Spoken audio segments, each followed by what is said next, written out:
Bienvenue, chers internautes. Cette sortie est consacrée au clash Trump-Zelensky à la Maison-Blanche du 28 février 2025 et au fiasco qui s'en est suivi. Comment les comprendre? D'entrée, je précise que ma pitié pour le peuple ukrainien et mon dédain pour Zelensky ont viré à de l'admiration pour tous. Pour la raison suivante. Prenons en compte les contradictions entre les forces en présence dans ce conflit. Ce clash n'a été que l'illustration de l'antagonisme atteint par la contradiction entre l'oligarchie mafieuse occidentale, OMO, et l'oligarchie mafieuse ukrainienne, OMU.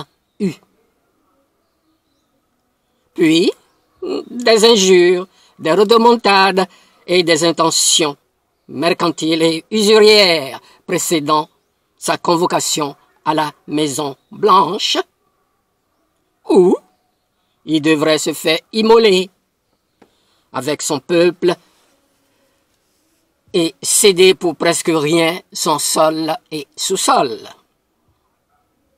Volodymyr Zelensky s'était bien préparé pour faire échec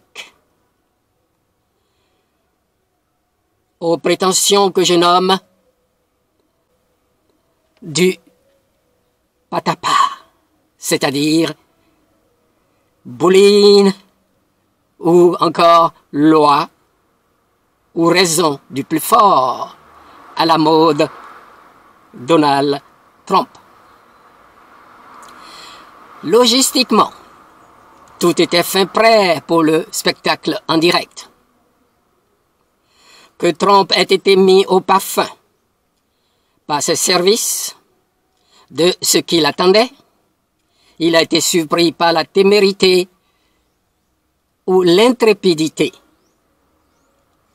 de Zelensky, qui, au nom de ses maîtres mafieux de l'intérieur et de son peuple, a déroulé son plan de résistance ou encore de répulsion des intentions prédatrices trumpiennes découlant en droite ligne de la doctrine de Monroe.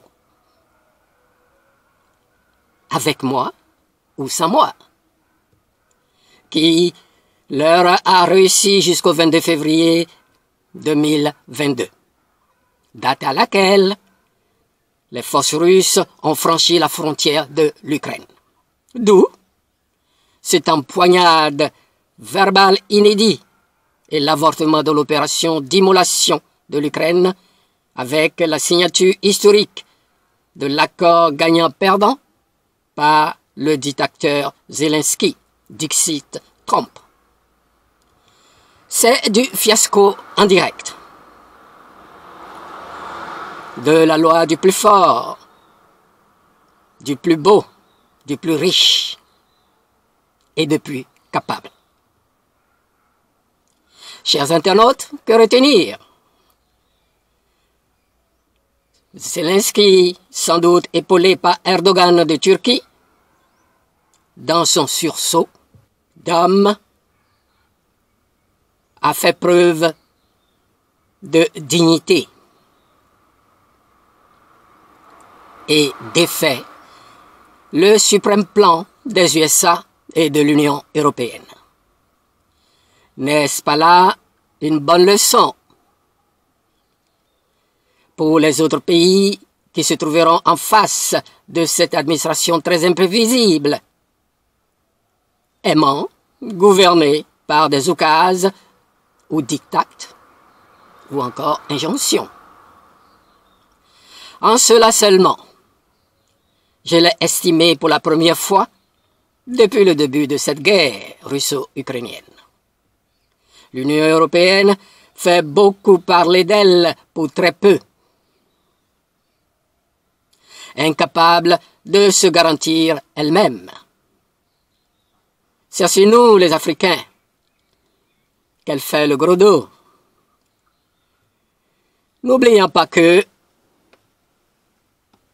Zelensky combattait cette guerre pour l'Occident prédateur. La paix va-t-elle arriver, faute de combattants du côté de l'Ukraine? Peut-on compter sur la magnanimité du peuple russe à leur endroit? Chers internautes, toujours plus de questions, sa réponse. En attendant, bravo, Volodymyr Zelensky, mon héros d'un instant. Chapeau bas au peuple sensé de l'Ukraine. Chers internautes, merci de m'avoir écouté et au plaisir de lire vos questions ou commentaires. À plus.